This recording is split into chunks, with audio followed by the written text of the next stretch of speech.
Hello everyone. So in this example I want to look at a couple of aspects of the standard reaction Gibbs energy and how we can relate that to the idea of product and reactant favored equilibria, and specifically on the effect of temperature on a reaction being reactant or product favored, and then eventually looking at how this influences the equilibrium constant as well.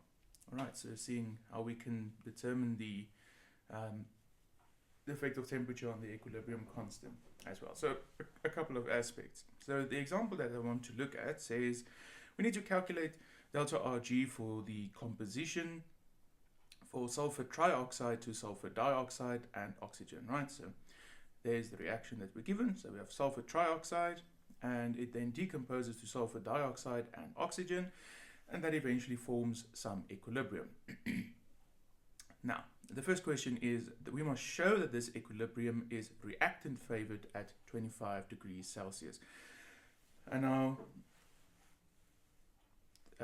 there's a couple of ways, or two ways, that you can calculate the Gibbs energy of reaction. Of course, the first way is you can use the Gibbs energies of formation, right? So you can calculate the Gibbs energy of reaction, because ultimately that we want to do is we want to show, if we need to show that the equilibrium is reactant favored, we need to show that the Gibbs energy of reaction is larger than 0. So however you want to calculate this parameter is up to you. So you can either use the Gibbs energies of formation, or you can use the fact that the Gibbs energy of reaction is equal to the enthalpy of reaction minus T times the entropy of reaction. Right, and we must, so you can choose either of those methods. But if you just read the other questions that we have to do, the second question says, is there a temperature at which this equilibrium become favored, product favored? If so, estimates this temperature. And so it means that if we use this method initially to calculate delta Rg, we're able to answer A, but then to do the B question, we will need information from this equation in any case, because we would want to look at how does the Gibbs energy vary with temperature. So it would be quite useful to anyway, in any case, do this work for A. So that would be a better strategy to do this from the start. All right, and then in C it says estimate the equilibrium constant for this reaction. And of course, I hope you remind yourself that the equilibrium constant, or let's just say K for now, is equal to e to the power minus delta Rg naught divided by RT. Right, so that's how we will estimate the equilibrium constant for this reaction. And of course they're all gases, so that we will estimate the Kp for this reaction. All right, good. So right, let's get into the first one. So let's calculate delta Rg and see whether or not it's larger than 0 using this equation here. So that means we need the enthalpy of reaction and the entropy of reaction. And to calculate the enthalpy of reaction, we of course need the formation enthalpies, right? So it will be the sum of the enthalpies of formation of the products minus the sum of the enthalpies of formation of the reactants multiplied by their stoichiometric coefficients. And if you look at that, our products are sulfur dioxide and oxygen. There's 2 mole of that, and our reactants is only the SO3. So, and there's 2 mole of that. So we subtract that. The question, however, is where do you get these values? Well, the oxygen is an easy one, because it's a gas in its elemental state, so that makes it 0. And then these 2 values I looked up in the appendix of a textbook. So if you look it up, depending on where you look it up, if you look it up in a chemical handbook or whatever, they might differ slightly, but I mean the general point is you look them up somewhere. So you should get values that are very close to that. These specifically, I think, are from Lange's handbook, chemical handbook. So they should be quite standard throughout all textbooks. But yeah. if they differ slightly, that's not the point really here. The point really here is that you get somewhere around a positive enthalpy, which of course means that your reaction is endothermic. All right, but that's the most important part of this. Right, so we've gone through it. You've looked how your units cancel. Eventually you end up with kilojoule per mole. You get a value that's relatively that. The next part is then to calculate the entropy of reaction, right? And that we use the molar entropies for, right? Same idea, the sum of the products minus the sum of the reactants. And if you write that out, similar form as what the enthalpies were. However, there's a non-zero value now for oxygen because compared to a single crystal, a perfect crystal at 0 Kelvin, oxygen under standard conditions at 298.15 Kelvin should have some dispersion of energy, in other words, and matter. So hence it should have a non-zero value at the higher temperature. Sorry.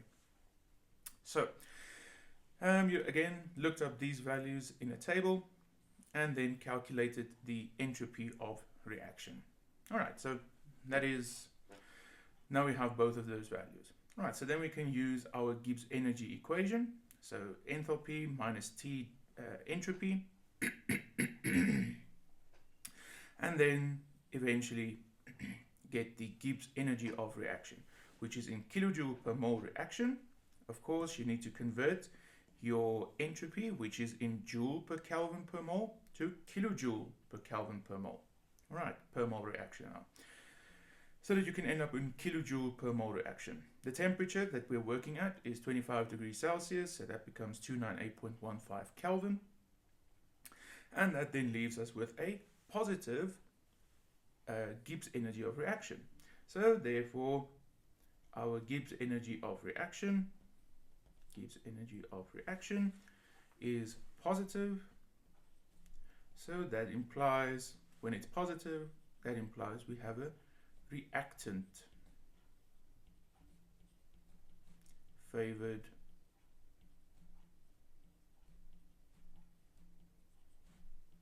equilibrium.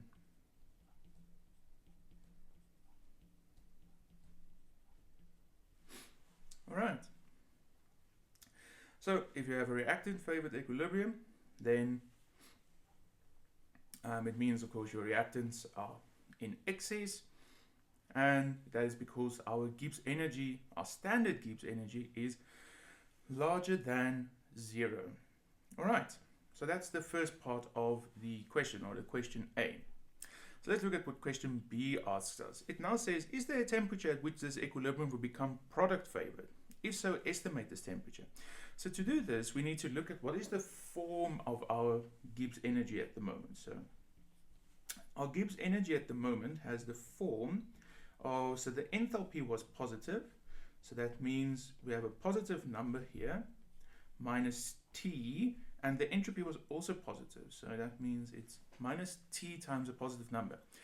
So what we have is a positive number minus a positive number multiplied by T. So in principle, for this reaction to become product favored, right, what do we need? We need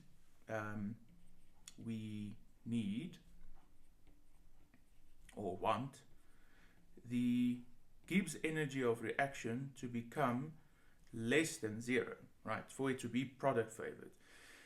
So for this to be product favored, or to become less than 0, this T hence needs to increase, right? Because whatever this value is, this 197.87, needs to have a sufficient amount subtracted from it. So you see 197, then there's a value subtracted from it, and the total value then becomes 141. So at the moment, this number isn't big enough, and the only thing that we can change is the temperature. So we need to make the temperature value larger so that we eventually get to a number that then gives us, which gives us a big enough quantity to subtract from that. All right, so let's see how we can calculate that.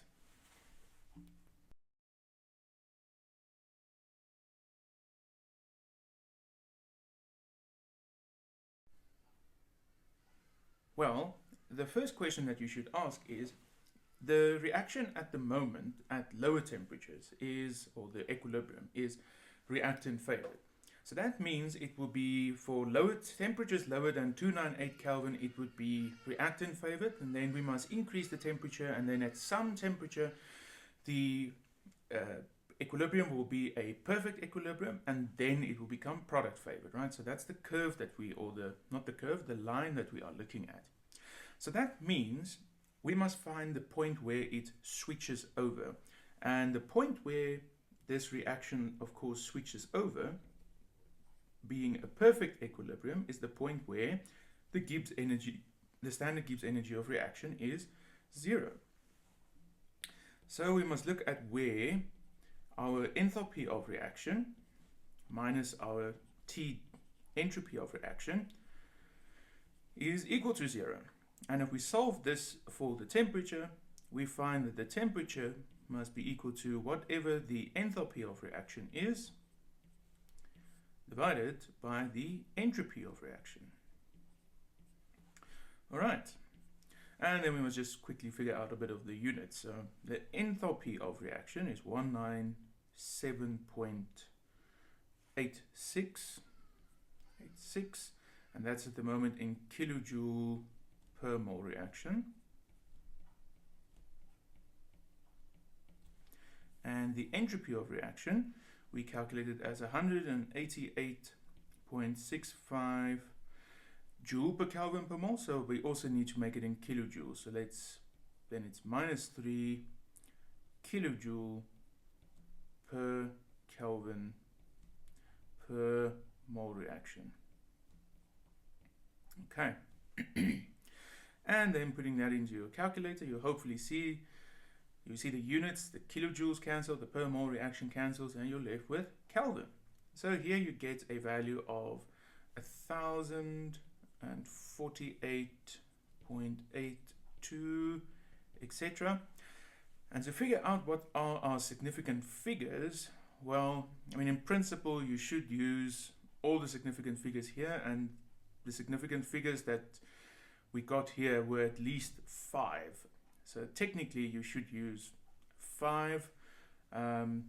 So it is 1048.8 Kelvin. But I would even, just because this is, you'll learn later on, it's approximately, I would be comfortable to say anything in the region of 1050 Kelvin is where this reaction makes the switch. Because, right, it's, I mean, 1048.8 Kelvin, that's nearly impossible to exactly say that is where the reaction is now going to make the switch. Because what are we actually interested in? We're just interested in to say, right, the question says estimate this temperature. So it means, is there a temperature at which the equilibrium will become product favored? So the answer is actually just yes. Yes. For temperatures for T in excess of 1000, we can even say 1048 Kelvin, the reaction will, not the reaction, the equilibrium. Equilibrium will be product favoring.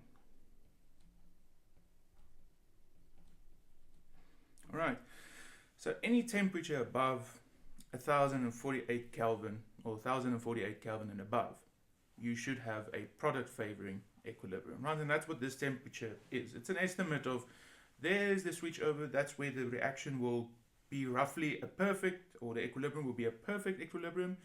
And so hence any temperature above that point, we expect it to become purely product favoring from that point onwards. All right, so that's the idea here. All right, so cool. That was that point. So let's look at our last question in this example. It says estimate the equilibrium constant for the reaction at 1500 degrees C. So what it wants us to do is we want to look at Kp equals to E to the negative delta R G naught over R T. And T is equal to, well, 1500 degrees Celsius plus 273.15, which is then of course equal to 1773.15. All right, Kelvin. So that's the temperature that we're looking at. So interestingly enough, we want to calculate a temperature, or we want to calculate the K at a temperature higher than what we said the equilibrium will be product favoring. So we expect now a K value that is quite big, right? That's what we expect. We expect a Kp that's kind of big because we said the equilibrium will be product favoring above temperatures above 1048 Kelvin. And we're indeed above that temperature now. Right, so what must we do? Well, we need the Gibbs energy, we need R and T. And you might be very tempted to say, well, we have the Gibbs energy, right? It's the Gibbs energy that we calculated here. We calculated it there. But remember, this is not this Gibbs energy because that's the Gibbs energy at 298.15 Kelvin. That's what you calculated there. That's the Gibbs energy at a specific temperature. And that was a reactant favored Gibbs energy because it was specific for that temperature. The Gibbs energy is a function of temperature. So if you change the temperature, you need a new Gibbs energy. So our first thing that we need to calculate is what is the Gibbs energy, right, at this new temperature. So you can take your enthalpy, so 197.86, and you subtract from that the 1773.15 multiplied by the entropy, and of course I'm going to take the entropy to kilojoules, so 188.65 times 10 to the negative 3, and the value that I get here now for the Gibbs energy is minus 13664.7475. And we're going to leave it in joule, or actually, yeah. So actually, because we worked in kilojoules, so you will first get this. First get the minus 136 point all those numbers kilojoule per mole reaction. All right, and that's what you get. And what do you notice? Our Gibbs energy is indeed now less than 0. All right, whereas previously at 298 Kelvin it was positive, so it was reactant favored. So this Gibbs energy you get now is negative. So that means you now have a product favored equilibrium, just as we predicted by our calculation of that at temperatures above 1048 Kelvin, you will have a product favored equilibrium. Right, so that's what we expected. So if you were to just calculate the Gibbs energy at this temperature, you would have said, yeah, this is a product favored equilibrium. Why? Because the Gibbs energy is negative. Right, so everything's making perfect sense. I mean, this is our own little echo chamber of an example, but I mean, everything is at least making sense. So it means you haven't made a mistake yet. So, all right, so that's the Gibbs energy. So that means now we can calculate Kp. So Kp is equal to the exponent, so exp of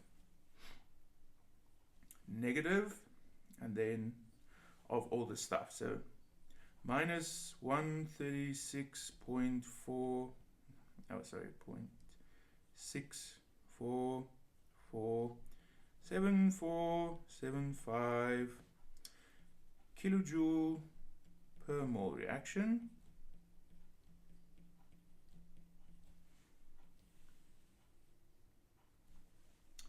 And then R, so R's value is 8.3145 joule per Kelvin per mole, but we want to cancel it with kilojoules, so that means, so I get 10 to the minus 3 kilojoule per Kelvin per mole. All right, technically per mole reaction or whatever. And the temperature is that 1773.15. Kelvin. Okay. And if you put all of that in, right, so you can take e to the power this business there, I get, what do I actually get? I must just check that. So 136.6447475 divided by 8.3145 divided by 1773.15, then multiplied by 10 to the power 3, and then we take e to this answer. Yeah, 1, 2, 3, 4. So I get 1.060 times 10 to the power 4. All right. So I just had to check a calculation there because I scratched something out and I wasn't sure if that was a 6 or a 1. All right, so that is what we get for Kp. And what, of course, do we interpret from Kp? This is a very large Kp, so this Kp is much larger than 1. So if a Kp is much larger than 1, it means that our equilibrium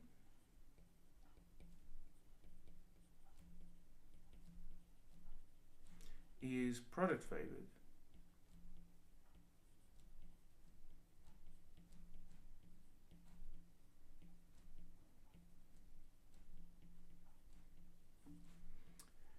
As expected.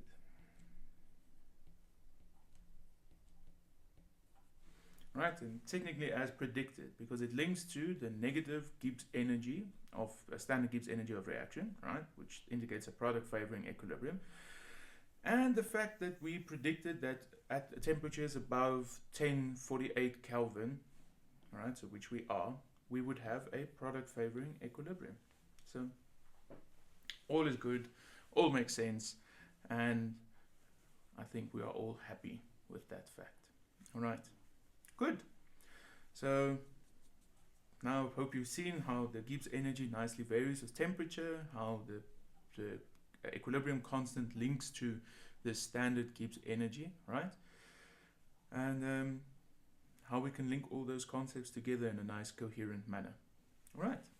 Thank you for watching, and I'll see you in the next video.